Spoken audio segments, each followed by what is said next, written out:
హరే కృష్ణ. గత వారం మనం ప్రభుపాదుల వారి లీలామృతంలో ఆయనకి వాళ్ళ గురువు గారు కల్లో కనిపించి సన్యాసం తీసుకోమని అడిగారు, ఇవి చూసాం. తర్వాత అతను నేను ప్రచారం చేయడం కోసం సన్యాసం తీసుకోవాలి, అంతేగాని పేరు ప్రఖ్యాతుల కోసం కాదు. అసలు సన్యాసం తీసుకోవాల్సిందే ప్రచారం చేయడం కోసం. చైతన్య మహాప్రభు కూడా 24 ఏళ్ల వయసే. వాళ్ళ భార్య చాలా యుక్త వయసులో ఉంది, వాళ్ళమ్మ ముసలితనంలో ఉంది. అయినా సరే వాళ్ళందరినీ వదిలేసి చైతన్య మహాప్రభు సన్యాసం తీసుకున్నారు. దేనికోసం? ప్రచారం చేయడం కోసం. సో అదే విధంగా వాళ్ళ గురు సోదరుల్ని అడిగారు అన్నమాట అభయ్ అనుమతి కోసం. భక్తి విలాస్ తీర్థ మహారాజుకు చెబితే మీ నాకు సన్యాసం ఇచ్చి నా పుస్తకాలు ప్రింట్ చేయండి అంటే, ఆయన వెంటనే రండి, మీరు మా చైతన్య మఠంలో చేరండి, మాయాపూర్లో మా దగ్గర మంచి రూములు ఉన్నాయి, గాలి ఉంది, గాలి వచ్చింది బాగా రూముల్లోకి, అలాగే వెలుతురు కూడా ఉంది. కానీ మీ పుస్తకాలను ఇప్పుడు ప్రింట్ చేయలేం, తర్వాత ఎప్పుడన్నా చేస్తాం డబ్బులు వచ్చినాక. అది కూడా ముందు గోస్వాముల పుస్తకాలు చేస్తాం, తర్వాత మీరు చేస్తూ ఉంటారు. ఈయన మళ్ళీ నాకు రూమ్ ఎవరికి కావాలి? గాలి వెలుతురు ఉన్న రూమ్ కాదు నాకు కావాల్సింది. నాకు కావాల్సింది పుస్తకాలు ప్రింట్ చేస్తే వాటిని తీసుకొని వెళ్ళి నేను అమెరికా, లండన్, ఈ దేశాల్లో ప్రచారం చేయాలి. కాబట్టి మళ్ళీ అడుగుతారు, మన గురువు గారు చెప్పారు నాకు ఇంగ్లీష్లో పాశ్చాత్య దేశాల్లో ప్రచారం చేయమని, కాబట్టి దయచేసి మళ్ళీ ఒకసారి ఆలోచించమని. తీర్థ మహారాజ్ అవుతారు, తప్పకుండా నువ్వు రా, నీకు ప్రచారం చేయాలంటే ఒక సంస్థ యొక్క మద్దతు కావాలి. నువ్వు అక్కడికి వెళ్ళి ఎక్కడి నుండి వచ్చావంటే ఏ సంస్థ నుండి అని చెప్పకపోతే ఎవరు పట్టించుకోరు. అదే గౌడీ మఠం నుండి వచ్చానంటే జనాలు పట్టించుకుంటారు. కాబట్టి మా సంస్థలో చేరి అప్పుడు మేము డిసైడ్ చేస్తాం మీకు ప్రచారం చేయాలా లేకపోతే వేరే సేవ ఇవ్వాలా, ఇవన్నీ అని. ఇలా లాభం లేదని చెప్పి కేశవ మహారాజు రాస్తారు మథురాలో. కేశవ మహారాజు వెంటనే నువ్వు సన్యాసం తీసుకొని పట్టుబడతాడు.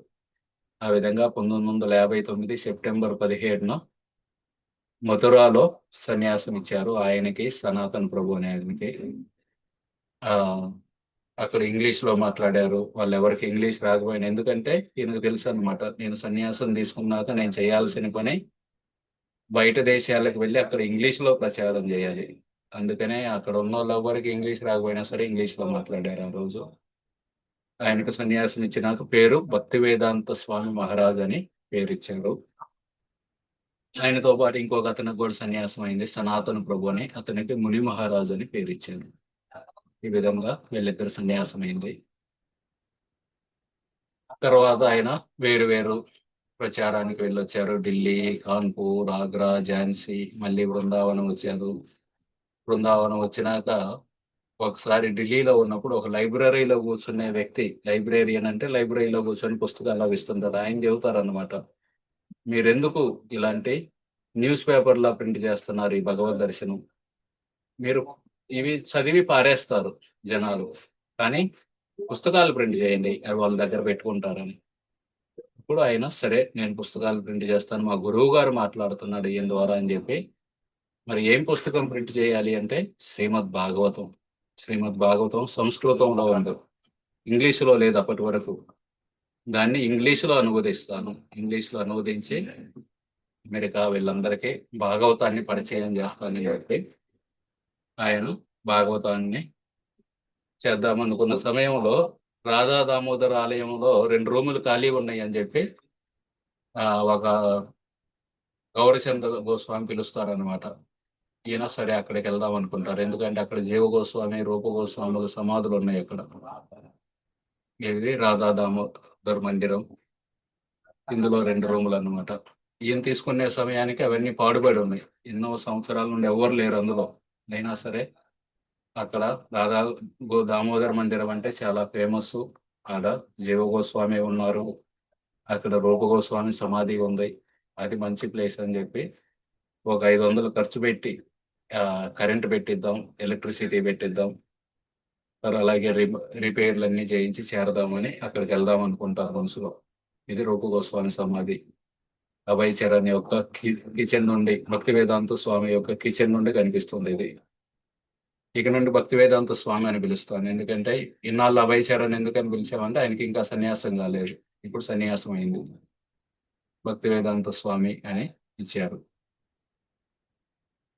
ఆయన అనుకున్నారనమాట, ఆ గుడికి వెళ్తే బాగా నేను రాయాలనుకుంటున్నాను శ్రీమద్ భాగవతం. శ్రీమద్ భాగవతం రాయటం అంటే వ్యాసదేవుడు రాశారు శ్రీమద్ భాగవతాన్ని సంస్కృతంలో 18,000 శ్లోకాలు. కానీ దాన్ని ఇంగ్లీష్లోకి అనువదించాలి, ఇంగ్లీష్లో రాయాలి. ఇంగ్లీష్లో రాయాలి అంటే ఆ ఇప్పుడు అదే సంస్కృతం మనకే తెలిసిండేది కాదు. మనకు పోతన గారు తెలుగులో ఇచ్చారు దాన్ని. సో అదే విధంగా ఈయన ఇంగ్లీష్లో రాయాలి అని చెప్పి దాన్ని ఆ అనుకొని రాధా దామోదర మందిరం కంటే అనుకూలమైన ప్రదేశం ఏంటి అని చెప్పి అక్కడికి వెళ్దాం అనుకుంటారు. ఎందుకంటే రాధా దామోదర మందిరంలో మన గోస్వాముల యొక్క 2,000 తాళపత్ర గ్రంథాలు ఆల్రెడీ ఉన్నాయి అక్కడ. ఆ వాళ్ళందరూ రాసి ఉన్నాయి, ఇంతకుముందు రాసినవి. అలాగే ఆ విధంగా అక్కడికి వెళ్దామని మనసులో అనుకుంటారు. ముందు రిపేర్లు స్టార్ట్ చేపిస్తారు. సరస్వతి ఠాకూర్ వాళ్ళకి నగరాల్లో బోధించమని చెప్పారన్నమాట. ఎందుకంటే మీరు వెళ్ళి ఏ పల్లెటూరులోనో లేకపోతే ఏ బృందావనంలోనో అయోధ్యలోనో కాశీలోనో ఎక్కడో ఒక మూలన ఉండొద్దు, నగరాలకు వెళ్ళండి. నగరాల్లో జనాలు భగవంతుణ్ణి మర్చిపోతున్నారు. పెద్ద పెద్ద నగరాల్లో అందరూ సినిమాలు, పబ్బులు, నైట్ క్లబ్బులు, అలాగే జూద గృహాలు, వేశ్యా గృహాలు ఇవన్నీ తిరుగుతూ భగవంతుణ్ణి మర్చిపోతున్నారు. కాబట్టి ప్రచారం అక్కడ చేయండి. అలాగే జనాలు ఎక్కువ ఉంటారు నగరాల్లో, వెళ్ళి వాళ్ళకి ప్రచారం చేయండి అని. అందుకని చెప్పి ఈయన ఢిల్లీ బృందావనంలో ఉంటున్నారు ₹5 అద్దెకి. కానీ మధ్య మధ్యలో ఢిల్లీ వెళ్తూ ఉంటారన్నమాట. ఆ ఢిల్లీ వెళ్ళినప్పుడల్లా బిజినెస్ పీపుల్ ఉంటారు కదా, వ్యాపారవేత్తలు. వాళ్ళకి సెంటిమెంట్ ఉంటుంది. సాధువు వచ్చారంటే సాధువుని మనం చూసుకోవాలి, సాధువుకి ఉండటానికి ఇవ్వాలి, సాధువు తినడానికి పెట్టాలి. ఆ విధంగా సాధువుని గనక తృప్తి పరిచామంటే మన బిజినెస్ పెద్దదైద్ది అని చెప్పి వాళ్ళకి ఆ సెంటిమెంట్ అన్నమాట. ఆ విధంగా వాళ్ళందరూ ఆయనకి ఉండటానికి, తినటానికి ఇస్తూ ఉంటారు ఢిల్లీ వెళ్ళినప్పుడల్లా బిజినెస్ పీపుల్. కానీ ఆయన చేసే పనిని వాళ్ళు పెద్దగా అభినందించలేదన్నమాట. ఏముందిలే ఈ శ్లోకాలు ఇయన్నీ ఎవరికి గావాలి అన్నట్టు ఉండేవాళ్ళు. ఇక సరే అని చెప్పి ఆయనకి ఢిల్లీలో ఒక పర్మనెంట్ ప్లేస్ కావాలి. ఎందుకంటే సరస్వతి ఠాకూర్ నగరాల్లో, సిటీల్లో ప్రచారం చేయమని చెప్పారు. కాబట్టి ఒక ప్లేస్ కావాలని చెప్పి ఆయనకి పరిచయం ఉన్న రాధా ప్రెస్ అని ఒకటి ఉంటుంది, ప్రింటింగ్ ప్రెస్. ఆ మేనేజర్ ఉంటాడు, హిత్ శరణ్ శర్మ అని. ఆయన దగ్గరికి వెళ్ళి అడుగుతారు అనమాట, ఏదైనా పర్మనెంట్ ప్లేస్ ఉందా నేను ఉండటానికి అని. ఆయనకి పరిచయం ఉన్న నవల్ ప్రేమ సభ అని ఒకటి ఉంటుంది. దాని సెక్రటరీ ఉంటారు పండిత్ కృష్ణ శర్మ అని. ఆయన దగ్గరకు తీసుకెళ్తారు. ఆ కృష్ణ శర్మకి చిప్పివాడ అని ఒక ఊరు ఉంటుంది. ఢిల్లీలో ఒక చిన్నదనమాట. మనకి ఎలాగ హైదరాబాద్ లో అమీర్పేట ఉంది అట్లా. ఆయన చిప్పివాడలో ఒక రాధాకృష్ణుల గుడి ఉంటుంది. ఆ గుడిలో ఆయనకి ఒక గది ఇస్తారనమాట. 2వ అంతస్తులో ఒక గది ఖాళీగా ఉంటుంది. ఆ గదిలో ఉండమని పంపిస్తారు ఫ్రీగా. ₹2 అద్దెకి. కాకపోతే ఎక్కువ సార్లు ఆయన ఏం తీసుకోరు. ఇది ఎక్కడ ఉంటుంది? ఈ రాధాకృష్ణ మందిరం చాందినీ చౌక్, ఢిల్లీలో ఫేమస్ అన్నమాట. ఇది ఓల్డ్ ఢిల్లీలో రెడ్ ఫోర్ట్ దగ్గర, ఎర్ర ఫోర్ట్ దగ్గర. ఆ టెంపుల్లో రాధాకృష్ణుల గుడి ఉంటుంది. గ్రౌండ్ ఫ్లోర్ లో, సెకండ్ ఫ్లోర్ లో ఒక రూమ్ ఖాళీగా ఉంటుంది. ఆయనకి అన్ని కల్పిస్తారన్నమాట. ఈ కృష్ణ పండిత్ కూర్చోటానికి ఒక టేబుల్, ఆయన టైప్ రైటర్ పెట్టుకోవటానికి, కూర్చోటానికి చాప, ఇవన్నీ ఫ్యాను, ఇవన్నీ ఏర్పాటు చేస్తారు. ఆ విధంగా ఆయన ఢిల్లీలో ఒక ప్లేస్ ఉంటే బాగుండు అనుకున్నారు. కృష్ణుడి యొక్క కృప వల్ల అది దొరికింది. ఇంకా వెంటనే ఆ ఢిల్లీలో ఆ రూమ్ లో కూర్చొని, అక్కడ బృందావనంలో కూడా రూమ్ ఉంది, ఇక్కడ కూడా రూమ్ ఉంది. భాగవతం మీద, భగవద్ దర్శనం అంటే బ్యాక్ టు గాడ్ మ్యాగజైన్ మీద పని ప్రారంభించారనమాట. ఇది చాందినీ చౌక్. ఇంత బిజీగా ఉంటుంది అనమాట. ఇక్కడ కార్లు ఏ వెళ్ళవు, ఓన్లీ బైక్లు, రిక్షాలు మహా అయితే. బిజీ బిజీ ఏరియా అది. ఈ రెడ్ ఫోర్ట్, ఎర్రకోట దగ్గర ఉంటుంది. ఇక్కడ చూశారు కదా, ఇస్కాన్ అని రాస్తుంది. ఇప్పుడు అప్పట్లో ఇస్కాన్ కాదు అది, అప్పట్లో రాధాకృష్ణుడి గుడి. ఆ గుడిని ఇప్పుడు ప్రభుపాదుల వారు అక్కడ ఉన్నారు కాబట్టి ఇస్కాన్ వాళ్ళు దాన్ని తీసుకొని ప్రభుపాదుల వారి యొక్క గుర్తుగా ఆడవ కొంతమంది బ్రహ్మచారులు వాళ్ళందరూ ఉండి దాన్ని ఒక మందిరంలో మార్చారు, ఇస్కాన్ టెంపుల్ గా. ఇక్కడ ఆ మూర్తులు ఉండేవన్నమాట. ఈ కృష్ణుడి యొక్క మూర్తి ఒక రాయితో, ఆ రాయి ఏంటంటే వ్యాపారస్తులు, ఈ బంగారం వ్యాపారులు, ఒక రాయి ఉండిద్ది, ఆ రాయి మీద బంగారాన్ని రుద్దితే వాళ్ళకి తెలిసిద్ది అనమాట ఇది నిజమైన బంగారమా లేకపోతే కాదా అని. ఆ రాయి తోటి చెక్కారన్నమాట కృష్ణుడి యొక్క మూర్తిని. అలాగే రాధారాణి మూర్తిని వైట్ మార్బుల్ తో చెక్కారు. ఇది రెండవ అంతస్తులో ప్రభుపాదుల వారు ఉన్న గది. ఇక్కడ ఓ పిరమిడ్ లా ఉంది కదా. కింద గ్రౌండ్ ఫ్లోర్ లో గుడి ఉంది. ఆ గుడిలో మూర్తులు ఉన్నారు కదా. ఆ మూర్తుల మీద ఉన్న ప్రదేశంలో ఎవరు కాలు పెట్టకూడదని చెప్పి ఇక్కడ ఒక చిన్న పిరమిడ్ లా కట్టారనమాట. ఎందుకంటే కింద దీని కిందే కింద రాధాకృష్ణుల మూర్తులు ఉన్నారు. ఆ విధంగా ఆ గదిలో ఉంటూ టైప్ చేసుకుంటూ ప్రింటింగ్ కి, టైప్ రైటర్ కి, అలాగే దాంట్లో కార్బన్ పేపర్లు అవన్నీ కావాలి కదా, వాటన్నిటికీ ఇక్కడ సూప్రా టైప్ రైటర్ అని ఇప్పుడు కూడా ఉంది అది, అక్కడికి వెళ్ళేవారు. అలాగే రాధా ప్రెస్ హిత్ శరణ్ శర్మ అక్కడికి వెళ్ళేవాళ్ళు. ఈ విధంగా ఆయన అక్కడుండి ప్రింటింగ్ అవి చేస్తున్నారు. ఆ సమయంలో టైమ్స్ ఆఫ్ ఇండియాలో ఒక ఆర్టికల్ వచ్చిందనమాట. ఇద్దరు శాస్త్రవేత్తలకి నోబెల్ ప్రైజ్ వస్తున్నారు, ఎందుకంటే వాళ్ళు యాంటీ ప్రోటాన్ అనే దాన్ని కనుగొన్నారు అని. యాంటీ ప్రోటాన్ అంటే అదొక మనకి యాటమ్ ఉంటుంది కదా, యాటంలో ఎలక్ట్రాన్లు, ప్రోటాన్లు ఇవన్నీ ఉంటాయి. యాంటీ ప్రోటాన్ అంటే అది ప్రోటాన్కి ఆపోజిట్ నెగిటివ్ ఛార్జ్ తో ఉంటుంది. ఆ రెండు కలుసుకుంటే అవి ఒకదాన్ని ఒకటి డిస్ట్రాయ్ చేసుకొని ఎనర్జీ వస్తుంది అన్నమాట. అయితే ఆ యాంటీ ప్రోటాన్ ని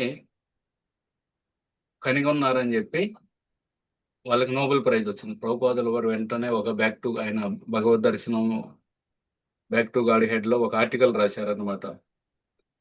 ఇది యాంటీ మ్యాటర్. మ్యాటర్ అంటే మన చుట్టూ ఉన్న భూమి, నీరు, ఇవి. ఇది యాంటీ మ్యాటర్ అంటున్నారు. యాంటీ మ్యాటర్ అంటే ఆధ్యాత్మిక జగత్తు. ప్రభుపాదుల వారు ఇది శాశ్వతమైన ఆధ్యాత్మిక జగత్తు గురించి మాట్లాడుతున్నారు అని చెబుతారు అనమాట. కానీ ఆయనకి తెలుసు ఈ శాస్త్రవేత్తలు ఆధ్యాత్మిక జగత్తు గురించి మాట్లాడలేదని.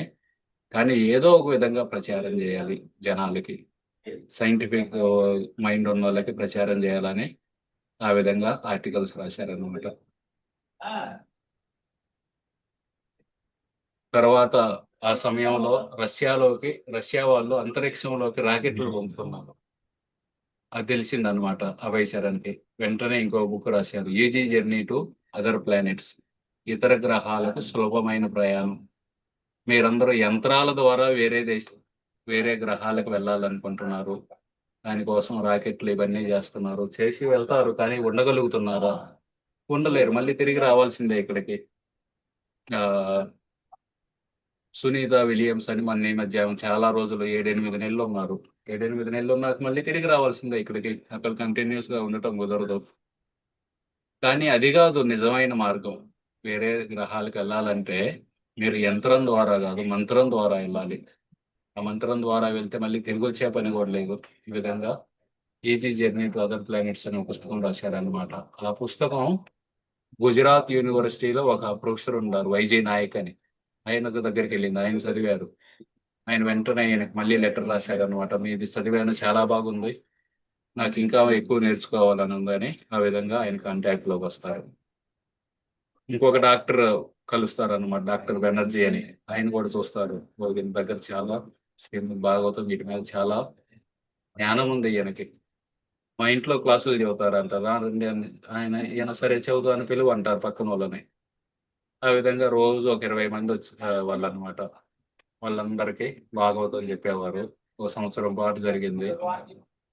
ఈయన చెప్పేవాళ్ళు అనమాట, 20 మందే వస్తున్నారు, ఇంకో కొంతమందిని పిలవచ్చు కదా మీరు అంటే, ఆయనకేమో సిగ్గు అనమాట పిలవటానికి. ఆయన ఎవరిని పిలిచేవాడు కాదు.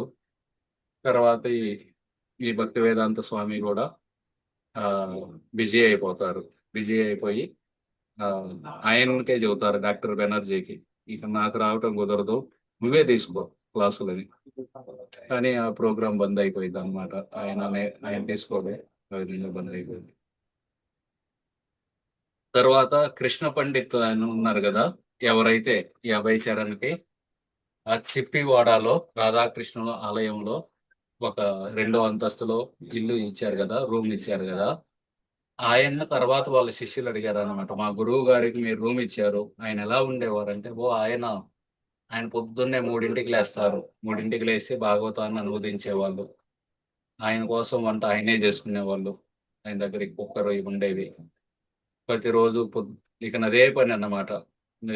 నిద్ర లేవటం, జపం చేసుకోవటం, కొంచెం వంట చేసుకోవటం, ఇక నా సంస్కృతంలో ఉన్న భాగవతాన్ని ఇంగ్లీష్లో అనువదించడం. ఆయన దగ్గర ఒక బుక్ ఉండేది. ఆ బుక్ లో 12 మంది ఆచార్యుల ఆ, వ్యాఖ్యానం ఉండేది అనమాట, కామెంటరీ. అవన్నీ చదువుతారు, 12 మంది చదివి తర్వాత ఇప్పుడు ఉన్న వాళ్ళకి ఎలా చెప్పాలి, ఇది ఎలా చెబితే వీళ్ళకి అర్థమైంది అని ఆలోచించి దాన్ని ఇంగ్లీష్లో ఆ, ఆయన వ్యాఖ్యానం రాసేవాళ్ళు అనమాట. ఆ విధంగా ఎంతో కష్టపడి ప్రభుపాదులు వారు రాశారు ఈ భాగవతాన్ని. భాగవతం ముందులో చైతన్య మహాప్రభు యొక్క జీవిత చరిత్రని సారాంశంగా కొన్ని పేజీల్లో ఇచ్చారనమాట. భాగవతం మొదట్లో చైతన్య మహాప్రభు గురించి ఉంటుంది. ఆ విధంగా ప్రభుపాదులు వారి పుస్తకాలని ప్రింటింగ్ చేయండి, పుస్తకాలను పంచండి అని, ఎందుకంటే తర్వాత చెప్పారనమాట. ఈ రష్యాలో కమ్యూనిస్టులు ఉంటారు. కమ్యూనిస్టులు అంటే ఏంటంటే అందరూ సమానమే, ఒకళ్ళు ధనికులు పేదవాళ్ళు అని లేరు, అందరూ సమానమే, ఈ భూములన్నీ ప్రభుత్వానికి చెందినవి, ప్రతి ఒక్కరూ వచ్చి పనిచేయండి పొలాల్లో, ఆ పంట అంతా గవర్నమెంట్కి వెళ్ళిద్ది, గవర్నమెంట్ మీకు ప్రతి ఒక్కళ్ళకి తలా కొంచెం అని ఇచ్చిద్ది పంటని. ఇదన్నమాట కమ్యూనిస్టుల ఒక ఐడియా. ఆ, కానీ అది ఫెయిల్ అయిపోయింది. ఎందుకంటే ఎవరికన్నా చెప్పామనుకోండి, క్లాసులో అందరూ సమానమే, మీరు చదివినా చదవకపోయినా అందరినీ పాస్ చేస్తాం అని చెప్పారనుకోండి, ఎవరు చదువుతారు? బాగా చదివేవాడు, నేను కష్టపడి చదువుతాను, నాకు అన్నే మార్కులు వేస్తాను అంటున్నారు, చదవనోడికి అన్నే మార్కులు వేస్తాను అంటున్నారు, ఇక నేనెందుకు కష్టపడాలి? సో ఆ విధంగా రష్యాలో ఒకప్పుడు బాగా ఫేమస్ అన్నమాట కమ్యూనిస్టు. కానీ 1990కి వచ్చేదలితే ఫెయిల్ అయిపోయి Russia, United states of Soviet Russia అంతా చిన్న చిన్న దేశాలుగా అయిపోయినాయి, చాలా దేశాలు బయటకు వెళ్ళిపోయినాయి ఆ టైంలో. సో ప్రభుపాదులు వారు చెబుతున్నారు, అటువంటి కమ్యూనిస్టులు భారతదేశంలో ప్రచారం చేయడానికి వాళ్ళు రాలేదు, వాళ్ళ పుస్తకాలు పంపారు, కమ్యూనిస్ట్ పుస్తకాలు పంపి అందరికి పంచిపెట్టారు, అవి చదివిన వాళ్ళందరూ కమ్యూనిస్టులుగా మారారు. సో అటువంటి థర్డ్ క్లాస్ లిటరేచరు, అటువంటి థర్డ్ క్లాస్ పుస్తకాలు చదివి సాధారణమైన పుస్తకాలు జనాల్లో మార్పు వస్తుంటే, ఈ భక్తికి సంబంధించిన పుస్తకాలు చదివితే ఎందుకు మార్పు రాదు? సో కాబట్టి ప్రతి గ్రామంలో, ప్రతి పట్టణంలో ఈ పుస్తకాలని వాళ్ళందరూ ఎదురు చూస్తున్నారు, ఈ పుస్తకాల కోసం, ఈ పుస్తకాలను పంపిణీ చేయండి అని చెప్పి తర్వాత చెప్పారనమాట ప్రభుపాదుల వారు. సరస్వతి ఠాకూర్ కూడా అదే చెప్పారు, వాళ్ళ గురువు గారు, మనకి టెంపుల్స్ కాదు కావాల్సింది, పుస్తకాలు, పుస్తకాలు చదివితే జనాల్లో మార్పు వస్తుంది. ఆ విధంగా ఈ భక్తి వేదాంత స్వామి ఈ అమెరికా వాళ్ళని, యూరోప్ వాళ్ళని, వీళ్ళందరినీ మార్చాలనుకుంటారనమాట. ఈ ఆయన రాసిన భాగవతంతో వాళ్ళలో మార్పు తేవాలి. కాకపోతే ఆలోచిస్తూ ఉంటారనమాట, నిజంగా మారతారా వాళ్ళు? ఎందుకంటే వాళ్ళ గురు సోదరులు ఆ లండన్ వెళ్ళినప్పుడు లార్డ్ జెట్లాండ్ కలుస్తారు. కలిసి మనం భక్తి సిద్ధాంత సరస్వతి ఠాకూర్ గురించి చదివేటప్పుడు కూడా విన్నాం ఇది. ఆ జెట్లాండ్ అంటారనమాట, నన్ను బ్రాహ్మణుడుగా మార్చండి. బ్రాహ్మణుడుగా మార్చండి అంటే అప్పుడు భక్తి సారంగ మహారాజ్ చెబుతారనమాట, ఎందుకు మార్చలేం, సులభమే, మీరు మాంసం తినగాకండి, జూదమాడ కాకండి, వ్యభిచారం చేయగాకండి, అలాగే మత్తు పానీయాలు తీసుకోగాకండి. ఈ 4 తీసుకోకపోతే మిమ్మల్ని బ్రాహ్మణుగా మేము మీకు మీ మెడలో ఇది ఆ, జంధ్యమేస్తాం అని చెబుతారనమాట. ఆ జెట్లాండ్ చెబుతారనమాట, అసాధ్యము, ఎవరికి కుదిరిద్ది ఇవన్నీ తినకుండా ఇక బతకడం దేనికి? ఈ విధంగా అంటాడనమాట. సో అవన్నీ గుర్తొచ్చి ఈ భక్తి వేదాంత స్వామి ఆలోచిస్తూ ఉంటారనమాట. వీళ్ళు నిజంగా కుదిరిద్దా ప్రచారం చేయటం? వీళ్ళందరిని మార్చాలని నేను ఈ పుస్తకాలు రాస్తున్నాను, కానీ వాళ్ళు మారుతారా అని ఒక పక్క భయం కూడా ఉంటుంది. అయినా సరే రాస్తారనమాట. తద్వాగ్ విసర్గో జనతాగ విప్లవో యస్మిన్ ప్రతిశ్లోక అబద్వత్తపి నామాని అనంతస్య యశోంకితాని యత్ శృణ్వంతి గాయంతి గృణంతి సాధవ. ఈ శ్రీమద్ భాగవతం అనేది ఆయన ఇంగ్లీష్ లో రాస్తున్నారు, కానీ ఇంగ్లీష్ ఆయనకి మదర్ టంగ్ కాదు, మాతృభాష కాదు. మాతృభాష కానీ భాషలో మాట్లాడేటప్పుడు తప్పులు దొర్లుతూ ఉంటాయి. ఇప్పుడు నేను ఇన్నాళ్ళ నుండి బాంబేలో ఉన్నాను, అయినా సరే దాదాపు 15 ఏళ్ళు అయింది, అయినా హిందీ పూర్తిగా రాదు. మాట్లాడితే ఎన్నో తప్పులు దొరుకుతాయి, ఎందుకంటే అది మన మాతృభాష కాదు. సో కాబట్టి ఈయన ఇంగ్లీష్ నా మాతృభాష కాదు కాబట్టి నేను ఇంగ్లీష్లో రాసేటప్పుడు చాలా తప్పులు దొర్లుతూ ఉంటాయి, కానీ మీరందరూ వాటిని ఉపేక్షించి అందులో ఏమి చెప్పారనే దాన్ని చూడండి. ఎందుకంటే శ్రీమద్ భాగవతమే చెబుతుంది, ఈ యొక్క భగవంతుడి గురించి రాసిన ఏ రచనలు అయితే ఉంటాయో అందులో అక్కడక్కడ తప్పిదాలు ఉన్నా సరే వాటిని అవి ఈ పాపపు జీవితం జీవిస్తున్న జనాల యొక్క జీవితాల్లో విప్లవాన్ని తీసుకొస్తాయి. వాళ్ళందరూ పాపంతో నిండి ఉన్న జనాల యొక్క జీవితాల్లో విప్లవాన్ని తీసుకొస్తుంది. కాబట్టి ఈ పుస్తకాలు నాకు తెలుసు, నేను ఇంగ్లీష్లో రాస్తున్నాను, నాకు తెలుసు ఇందులో తప్పులు ఉంటాయి, కానీ ఇటువంటి వాటిని సాధువులు స్వీకరిస్తారని భాగవతం చెబుతుంది. దాని ప్రకారం అదే భాగవతం తర్వాత శ్లోకంలో చెబుతుందన్నమాట. ఏ ఏ పుస్తకాలు అయితే భగవంతుడి గురించి కాకుండా ఈ లోకం యొక్క విషయాల గురించి చెబుతాయో అవి వాయసం తీర్థ అంటే కాకుల యొక్క తీర్థ ప్రదేశం అని. కాకులు ఎక్కడ వాళ్తాయి? ఎక్కడైతే ఒక వీధి చివరన ఆ వీధిలో ఉన్న వాళ్ళందరూ చెత్త తీసుకొచ్చి పడేశారు అనుకోండి, కాకులు ఎన్ని వెళ్ళి అందులో ఆడ వాళ్తాయి అన్నమాట. అదే రాజహంసలు ఎక్కడ వాళ్తాయి? మంచి మంచి పెద్ద సరస్సుల్లోకి వెళ్ళి అక్కడ ఉంటాయి. కానీ కాకులు ఎక్కడ చెత్త ఉంటే అక్కడ చెత్తలోకి వెళ్ళుంటాయి. సో భాగవతం చెబుతుంది ఏంటంటే భగవంతుడి యొక్క పుస్తకాలు, భగవంతుడి యొక్క కథలు ఇవి భక్తులు ఆనందిస్తారు ఆ పుస్తకాలు చదవడంలో, ఆ కథలు వినడంలో. కానీ కాకులు లాంటి వాళ్ళు ఈ చెత్త చెదారం ఉంటుంది కదా, మిగతా అవన్నిటిని భగవంతుడి గురించి చెప్పని పుస్తకాలు అవి వీటి మీద వాళ్ళ మనసు పోతుంది అని చెబుతుంది భాగవతం. కాబట్టి భాగవతం చెబుతుంది కాబట్టి నాకు ఇంగ్లీష్ సరిగా రాకపోయినా సరే నేను ఇంగ్లీష్లో రాస్తున్నాను. ఎందుకంటే ఇది ఎమర్జెన్సీ పరిస్థితి. మన ఇంటికి నిప్పు అంటుకుంది అనుకోండి, ఇంటి పక్కన అందరూ తెలుగు వచ్చిన వాళ్ళు ఎవరు లేరు, వేరే వాళ్ళు ఉన్నారు. మీరు వెళ్ళారు ఎక్కడో చెన్నైలోనో లేకపోతే కలకత్తాలోనో సెటిల్ అయ్యారు కొన్ని రోజులకి. సడన్ గా ఇంటికి నిప్పు అంటుకుంది, పక్కన ఎవరికి తెలుగు రాదని ఊరుకుంటామా? వాళ్ళందరూ ఇంటికి వెళ్ళి చేయి చూపించి చెబుతాం, ఇదిగో ఇల్లు అంటుకుంది, రండి రండి నీళ్లు కొట్టండి అని. సో అదే పరిస్థితి ఇది. నేను కూడా ఇంగ్లీష్ సరిగా రాకపోయినా సరే ఏదో ఒకటి విధంగా వాళ్ళకి చెప్పాలి, మీరందరూ ఎమర్జెన్సీ పరిస్థితులు ఉన్నారు, ఈ పాపాలు చేస్తున్నారు, వీటిని మానుకోండి, భక్తి చేయండి, జపం చేయండి. ఆ విధంగా ఆయన పూనుకుంటారనమాట ఈ భాగవతాన్ని ఇంగ్లీష్లోకి అనువదించడానికి. అదే సమయంలో ఫిబ్రవరి 1961 దాకా వచ్చాం. 1896లో మొదలుపెట్టాం. 96లో ఆయన పుట్టిన రోజు మొదలు పెట్టాము. ఇప్పుడు 61కి వచ్చాం. ఆల్మోస్ట్ 65 ఏళ్ల జీవితం అయిపోయింది. 61లో వాళ్ళ గురువు గారి యొక్క వ్యాస పూజ అంటే ఆయన పుట్టినరోజు అనమాట. ఆ జన్మదిన సందర్భంగా బృందావనంలో ఎవరెవరైతే వాళ్ళ గురువు గారి శిష్యులు ఉన్నారో వాళ్ళందరూ ఒక చిన్న ఫంక్షన్ ఏర్పాటు చేస్తారు.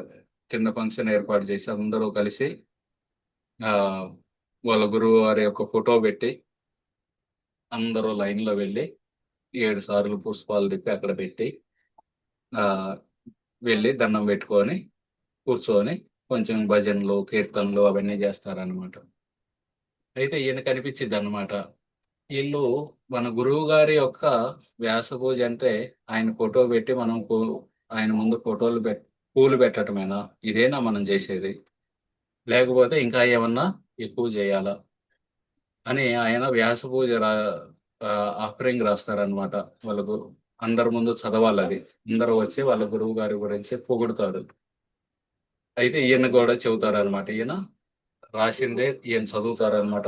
దాంట్లో ఏం రాశారంటే, మనం కేవలం పూలు పెడితే సరిపోదు ఆయన ఫోటో దగ్గర. ఆయన కోరికను మనం తీర్చాలి. ఆయన కోరిక ఏంటి? ఈ భగవత్ ఈ భాగవతం, ఈ భగవద్గీత, ఈ జ్ఞానం ప్రతి దేశంలో, ప్రతి ఊర్లో, ప్రతి నగరంలోకి వెళ్ళాలి. అది ఆయన కోరిక. మనం మనం కానీ మీరందరూ ఏం చేస్తున్నారు? మీరందరూ అమెరికా, లండన్ ఇక్కడికి వెళ్ళి ప్రచారం చేయకుండా ఇక్కడే ఉండి వ్యాపారవేత్తల్లాగా శిష్యులను పెంచుకుంటున్నారు. సిగ్గుగా లేదు మీకు? వ్యాపారవేత్తలు ఏం చేస్తారు? ఒక్కొక్క రూపాయి పెంచుకుంటూ ఉంటారు. అదే విధంగా మీరు కూడా, నాకు ఇప్పుడు 20 మంది శిష్యులు ఉన్నారు, 40 మంది అయ్యారు, 80 మంది అయ్యారు, 200 అయ్యారు, 5,000 అయ్యారు. ఈ విధంగా వ్యాపారవేత్తల్లా మీ మీ శిష్యులను పెంచుకుంటున్నారు. ప్రచారం ఎక్కడ చేస్తున్నారు? వెళ్ళి వేరే దేశాల్లో ప్రచారం చేయాలి మనం.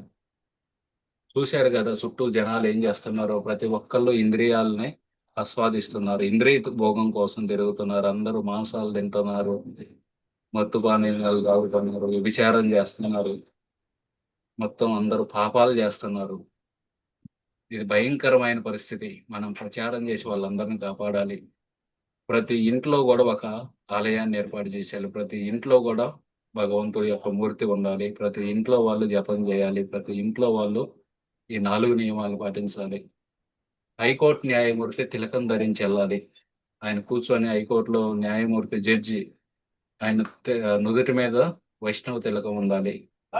ఒక వైష్ణవుడు రాష్ట్రపతి కావాలి. అప్పటి వరకు మనం ప్రచారం చేయాలి. ఈ విధంగా ఆయన వ్యాస పూజ మీద రాస్తారన్నమాట. అది చదివి ఆ మిగతా గురు సోదరులందరూ వింటారు. అది వాళ్ళనే తిడుతున్నారు ఒక పక్కగా. ప్రచారం చేయట్లేదు, మీరు ప్రచారం చేయండి అని.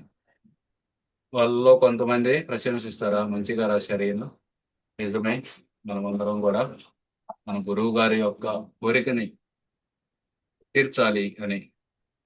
కొంతమంది ఏమో నిర్లక్ష్యం చేస్తారు. కొంతమంది ఉండి, ఈయనకేం తెలుసు మన బాధలు, నీకు చేయాలనుకుంటే నువ్వు వెళ్ళి చేసుకోవచ్చుగా, అమెరికా వెళ్ళి చేయాలంటే చేసుకో, మమ్మల్ని ఎందుకు పెడుతున్నావు? ఆ విధంగా వాళ్ళు అంటారనమాట. ఆ విధంగా జరుగుతున్న సమయంలో 1961 టోక్యోలో ఒక కాన్ఫరెన్స్ ఉంటుందన్నమాట. టోక్యో అంటే జపాన్లో ఈ మానవత మానవత దృక్పథం గురించి, హ్యుమానిటీ మీద, ఒక మానవత తత్వం గురించి, మానవత్వం గురించి ఒక కాన్ఫరెన్స్ పెడతారనమాట. అందులో మొత్తం అన్ని దేశాల నుండి జనాలందరూ వచ్చి మేమే ప్రజెంటేషన్ ఇవ్వచ్చు, ఎలా ఈ లోకంలో శాంతిని తీసుకురావాలి, సో ఎలా ఈ లోకంలో మానవత విలువల గురించి మనం అందరికి చెప్పొచ్చు, అవన్నీ దాని గురించి అనిపిస్తుంది అనమాట. ప్రపంచ శాంతి అనేది దాని యొక్క ఉద్దేశం. అయితే ఈయనకు దొరికిద్ది అది, ఆ కాన్ఫరెన్స్ యొక్క పాంప్లెట్. ఈయన వెంటనే నేను జపాన్ వెళ్ళాలి, జపాన్ వెళ్ళి ఈ భాగవతంలోనే 10వ స్కందం లోని rainy season in Brindavan, atom in Brindavan అని ఉంటుంది అనమాట. అక్కడ నుండి అందులో చాలా సుఖదేవి కోసం ఎన్నో విషయాలు చెప్పారు. అవి ప్రపంచ శాంతికి ఉపయోగపడతాయి. సో ఆ విధంగా నేను అక్కడికి వెళ్ళి ప్రజెంటేషన్ ఇస్తానని ఆ అక్కడుండే జపాన్లో ఉండే ఆయనకి లెటర్ రాస్తారనమాట. మిస్టర్ నకానో ఆయన పేరు. నేను వస్తానండి జపాను కాన్ఫరెన్స్ లో పాటించడానికి, కానీ అక్కడ ఉండటానికి హోటల్కి అయ్యే ఖర్చు, ఆడ నా భోజనానికి అయ్యే ఖర్చు,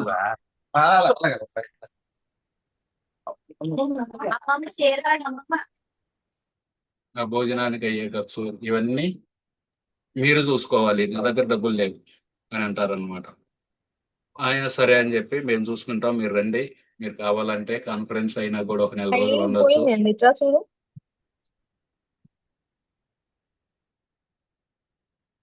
ఆ,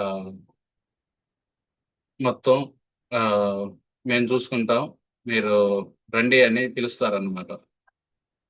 కాకపోతే వెళ్ళడానికి అయ్యే ట్రావెలింగ్, ఫ్లైట్ లో వెళ్ళాలి, 3.5 ఖర్చు అయింది, 3.5 వేలు అప్పట్లో డబ్బులు, జపాన్ వెళ్ళి రావాలంటే. అది మీరు చూసుకోండి అని చెప్పి ఒక లెటర్ రాస్తారనమాట.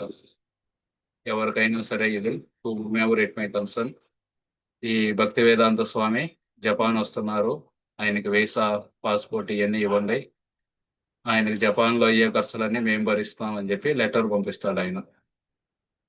ఈయన సరే అని చెప్పి లైట్ ఆఫ్ భాగవతం అనే పుస్తకం రాస్తారన్నమాట. బృందావనంలో స్థిరత్వ ఋతువు, భాగవతం 10వ స్కందం నుండి.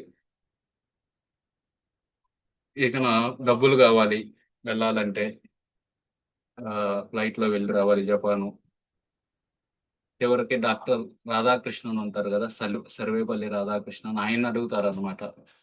ఆయన ప్రెసిడెంట్ అప్పుడు, మీరు ఆ, నాకు సహాయం చేయండి, నేను భారతదేశం యొక్క సంస్కృతిని ఇతర దేశాల్లో ఆ ఇతర దేశాల వాళ్ళకి చెప్పడానికి వెళ్తున్నాను, నేను సన్యాసిని, నాకేం బ్యాంక్ అకౌంట్ లేదు, నా దగ్గర డబ్బులు లేవు, కానీ నేను మన భారతదేశం యొక్క ఉన్నతిని పెంచడానికి వెళ్తున్నాను, మరి ఆ గవర్నమెంట్ నాకు సహాయం చేయాలి, కాబట్టి నేను వెళ్ళి రావడానికి టికెట్స్ ఇవ్వండి, మిగతావన్నీ వాళ్ళు చూసుకుంటారు. కానీ రాధాకృష్ణన్ ఏమో ఇది ఎవరో ప్రైవేట్ వాళ్ళు చేసే కాన్ఫరెన్స్, దానికి మేమెందుకు, గవర్నమెంట్ ఎందుకు డబ్బులు పెడుతుంది, కాబట్టి మేము ఇవ్వమని ఆయన చెప్పేస్తారనమాట. తర్వాత ఈ సింధియా స్టీమ్షిప్ వాళ్ళకి అడుగుతారు, సుమతి మొరార్జీ ఆ కంపెనీ వాళ్ళని, దయచేసి మీరన్నా సహాయం చేయండి, ఇంత ముందు కూడా మీరు చెప్పారు ఒక 50% టికెట్ ఇస్తామని అమెరికాకి, సో అప్పుడు కుదరలేదు, కనీసం దీనికి సహాయం చేయండి అని. వాళ్ళు కూడా ఏమి రిప్లై ఇయ్యరు. చివరికి బ్రజరతన్ మొహట్టా అని ఒక పెద్ద బిజినెస్ మ్యాన్ ఉంటారు, ఆయనకు లెటర్ రాస్తారు, ఆయనకి పరిచయం ఉంటుంది, నాకు ఇట్లా జపాన్ వెళ్ళే అవకాశం వచ్చింది, మన భాగవతం గురించి చెప్తాను అక్కడికి వెళ్ళి, మీరు సహాయం చేయాలి నాకు అని. ఆయన కూడా ఏమి రిప్లై ఇయ్యరు.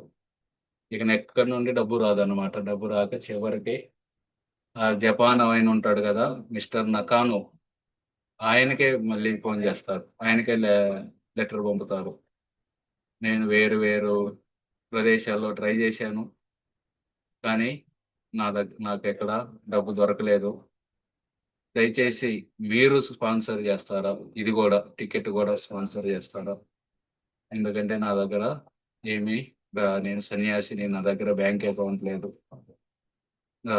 నేను ఆల్రెడీ రాసి పంపాను, నేను మీకు నచ్చినవి అని కూడా చెప్పారు నేను రాసినవి, కాబట్టి మీరు స్పాన్సర్ చేయండి అని ఆయన అడుగుతారనమాట.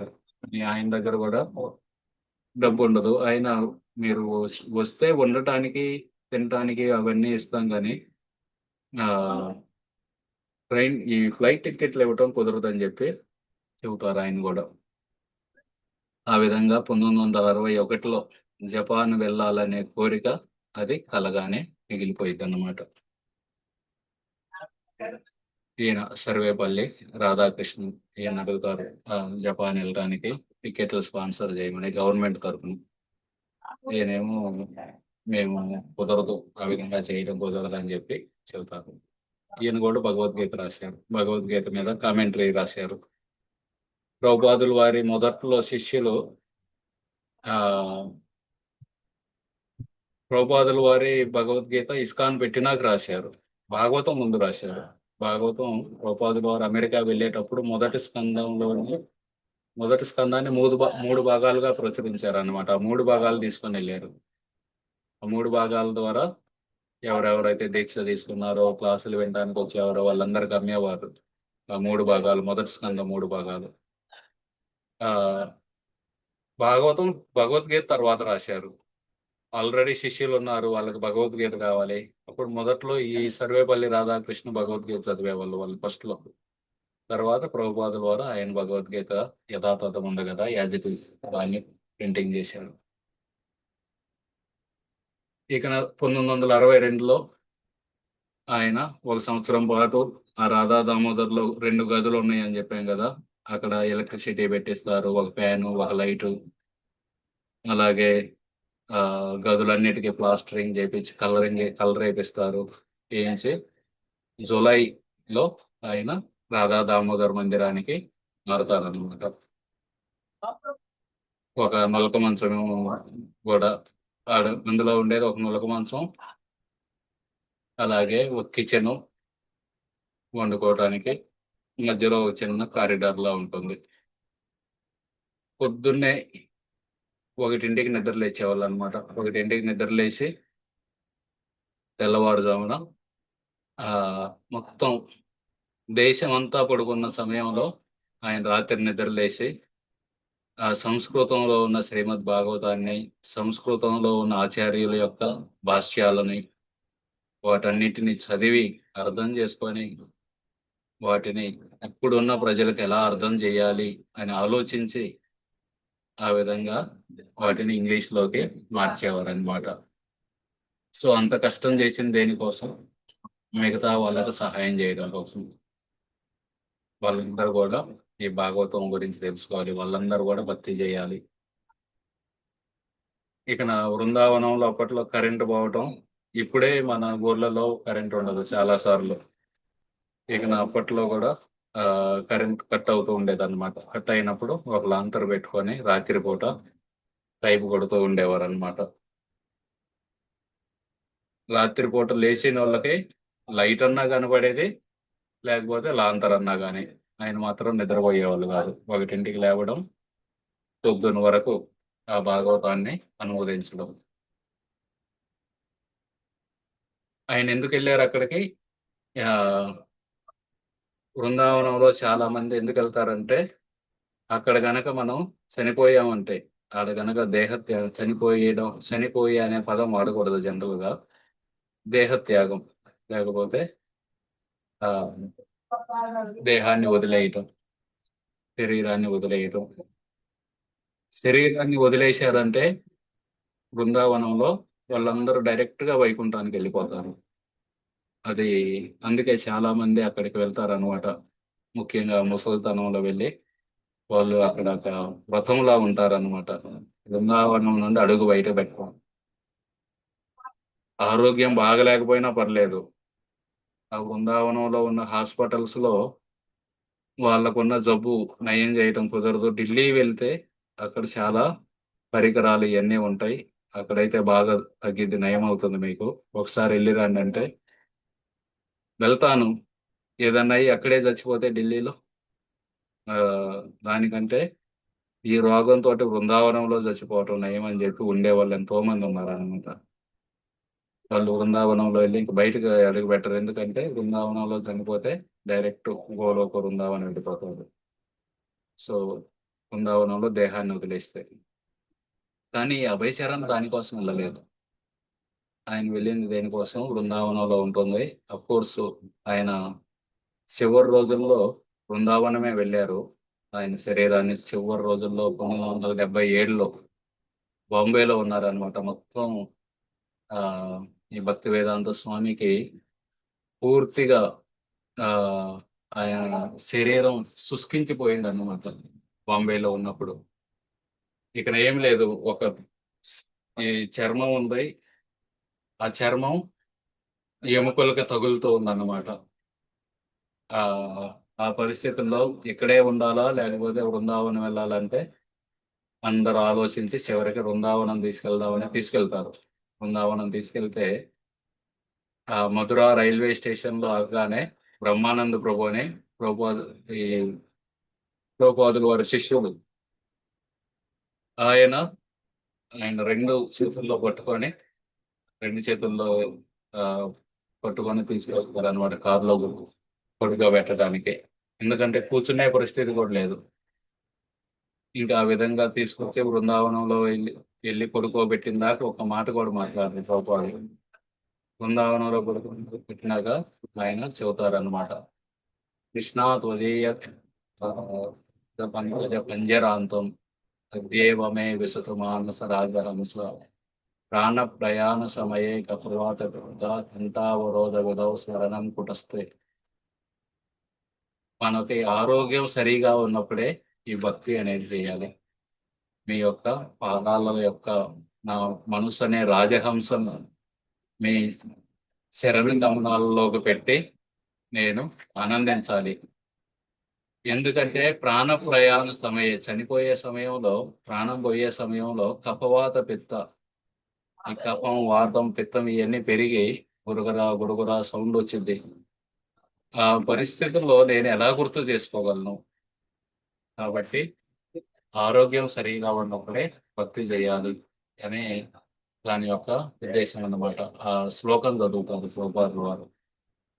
చదివి ఇంకా కాసేపు అవగానే బృందావనంలో గంటకి ఒక బెల్లు కొట్టారు.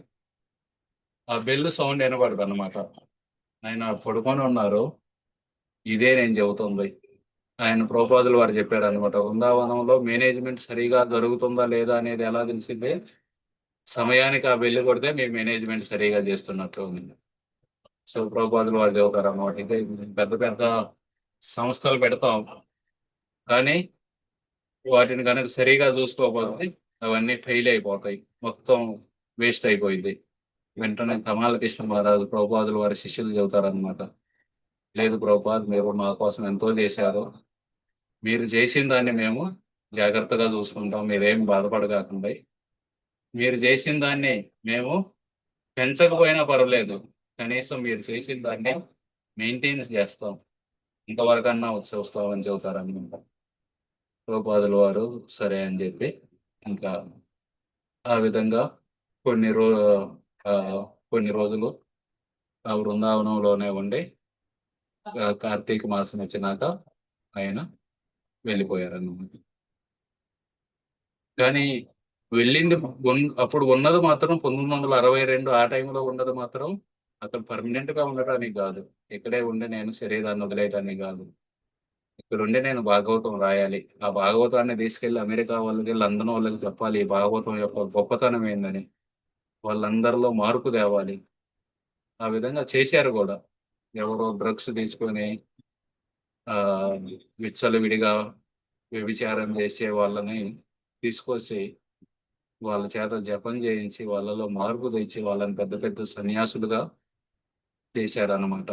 ఏ భాగవతం అయితే 1962లో ఆయన బృందావనంలో కూర్చొని రాశారో ఆ భాగవతం వల్ల ఈ ప్రపంచానికి ఎంతో ఆ లాభం కలిగిందన్నమాట.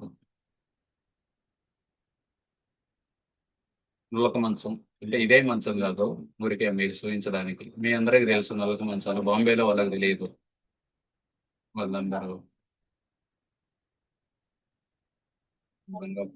వారు బృందావనంలో తర్వాత ఢిల్లీలో చేసిన ప్రచారం గురించి చూసాము ఈరోజు.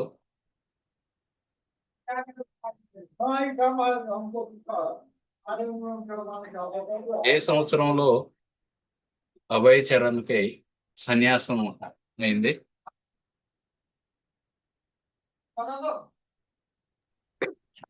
62 కాదు కాదు.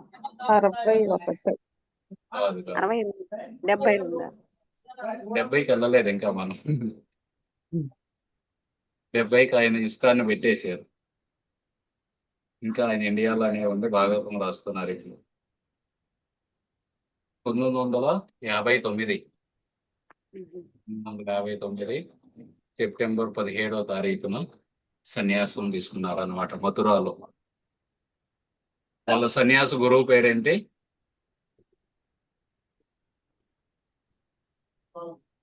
కేశవ్ మహారాజ్.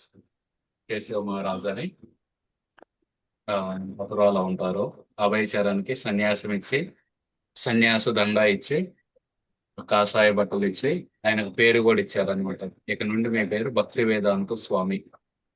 అంతకుముందు ఆయన పేరు అభయ్ చరణ్ అరవింద. వాళ్ళ గురువు గారు పరిణామ దీక్ష ఇచ్చినప్పుడు, సన్యాస దీక్ష ఇచ్చినప్పుడు కేశవ మహారాజు భక్తి సిద్ధాంత సరోజ్ ఠాకూర్ యొక్క శిష్యుడే, కాకపోతే ఆయన సీనియర్. వాళ్ళ గురు సోదరుడు దగ్గరే ఈయన సన్యాస దీక్ష తీసుకున్నారు అనమాట. రాధా దామోదర్ మందిరంలో ఎవరి సమాధులు ఉన్నాయి?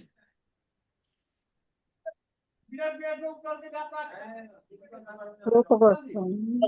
రూప గోస్వామి, ఇంకా జీవ గోస్వామి. ముందు ముందు కూడా మనం వీళ్ళందరి గురించి కూడా చూద్దాం. మీకు అందరికీ తెలియదు కదా, కాబట్టి ఈ పేర్లు గుర్తుండవు. మళ్ళీ మళ్ళీ వింటూ ఉంటే ఈ రూప గోస్వామి ఎవరు, మీలో భక్తి శాస్త్రి చేస్తున్న వాళ్ళకి తెలుసు. భక్తి శాస్త్రి చేస్తున్నారు కదా, అందులో 2 పుస్తకాలు ఉంటాయి, భక్తి రసామృతము, ఉపదేశామృతం. ఆ రెండింటిని రాసింది రూప గోస్వామి. ఆ రూప గోస్వామి యొక్క సమాధి రాధా దామోదర్ మందిరం బృందావనంలో ఉంటుంది. ఆ రాధా దామోదర్ మందిరంలో 2 రూములు ఖాళీగా ఉన్నాయి కదా, అందులో మీరు ఉండండి. ఈయన రిపేర్ చేయించుకొని కరెంట్ పెట్టి ఫ్యాన్ బిగించి అక్కడికి షిఫ్ట్ అవుతారు.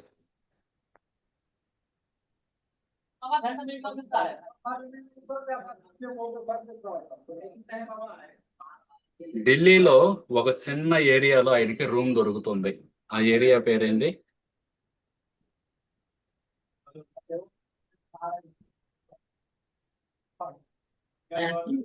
చిప్పివాడ ప్రభుజీ. చిప్పివాడ. చాందినీ చౌక్ ప్రభుజీ. చాందినీ చౌక్ అనేది ఇంకొంచెం పెద్ద ఏరియా. చాందినీ చౌక్ లో చాలా ఏరియాలు ఉంటాయి, అందులో చిప్పివాడ. ఆ చిప్పివాడలో రాధాకృష్ణ టెంపుల్ ఉంటుంది. అందులో 2nd floor లో ఆయనకి రూమ్ దొరుకుతుంది. ఆ విధంగా అక్కడ కూర్చొని Bhagavatam, back to God head magazine ఇవన్నీ ప్రింటింగ్ చేసేవాళ్ళు.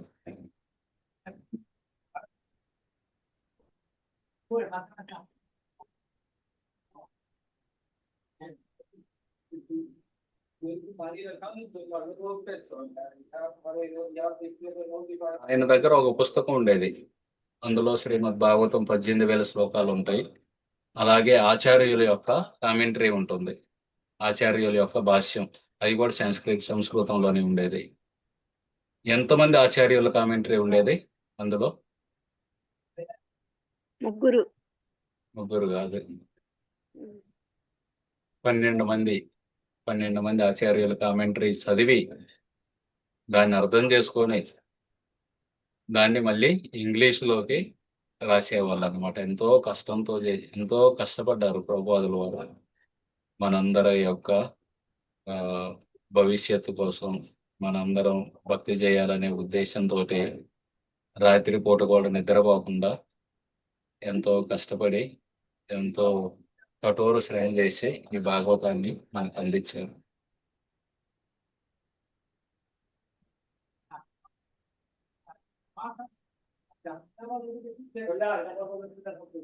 వాళ్ళ 1961లో వాళ్ళ గురువు గారి వ్యాస పూజ జరిగే సమయంలో వాళ్ళందరూ పూలు పెడుతున్నారు ఫోటో దగ్గర పూలు పెట్టి భజనలు చేస్తుంటే ఈయన ఇది సరిపోదని వాళ్ళందరికీ కొన్ని మాటలు చెబుతారు. అందులో ఏదన్నా ఒక మాట చెబుతారా మీరు?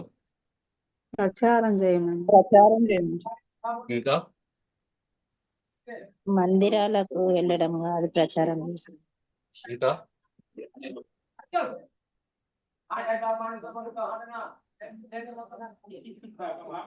ప్రచారం చేయమని ఒకటి చెప్పారు, ఇంకా ఏం చెప్పారు?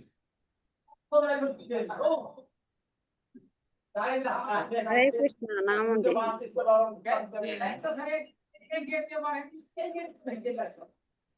మనం ఎప్పటి వరకు ప్రచారం చేయాలి? వయసులో ఒక హైకోర్టు జడ్జి తిలకం ధరించాలి,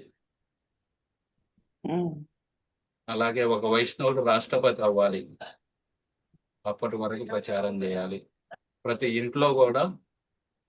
ఇంటిని ఒక ఆలయంలా మార్చాలి.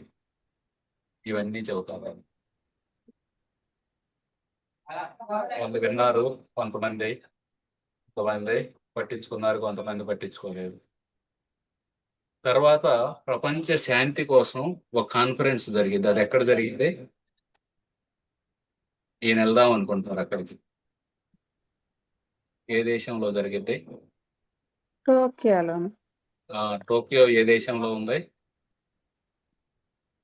జపాన్ లో. జపాన్లో. జపాన్ వెళ్దాం అనుకుంటారు. మిస్టర్ నకానో అనే ఆయన, మీరు రావచ్చు జపాన్కి, మేము చూసుకుంటామని, కానీ టికెట్లు మీరు చూసుకుంటారు. ఈయన టికెట్ల కోసం ఎంతో మందిని అడుగుతారు. టికెట్లు ఇవ్వండి, నేను సన్యాసిని, నా దగ్గర డబ్బులు లేవని. కానీ దొరక చివరికి అది క్యాన్సిల్ అయిపోయింది.